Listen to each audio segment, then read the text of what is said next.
Patriarchal and Hebrew History, Part 3, From the Flood to the Call of Abraham, Genesis 9 through 12, AM 1656 to 2083, BCE 2348 to 1921.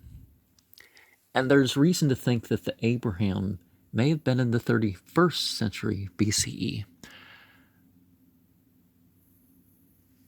So, just like other figures, perhaps they put him in different periods to accomplish different ends.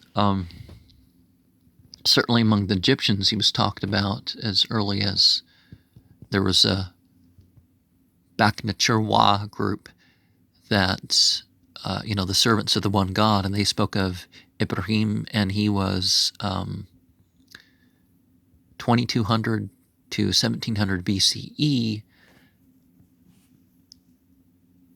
So that's interesting there. But okay, the divine blessing, the divine injunction, and the divine covenant, Genesis 9. An interesting thing, the Quran difference about the Abrahamic covenant is it's about his spiritual legacy more than it is about his children. And if you're a descendant of Abraham, there's no promise with God to the descendants of Abraham who aren't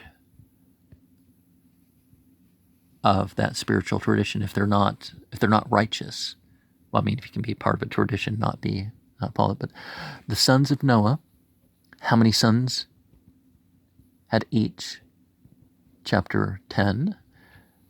Through which of the three sons came the Messiah, and through which of his sons? Genesis 10 and 11. The Messiah stuff doesn't make any sense unless you've been taught as a Christian that that's what you're supposed to interpret it as. Genesis 10 and 11. Give an account of the confusion of tongues. Genesis 11, 1 through 9. Who was Abraham, and what was his character? Who were some of his ancestors? His birthplace?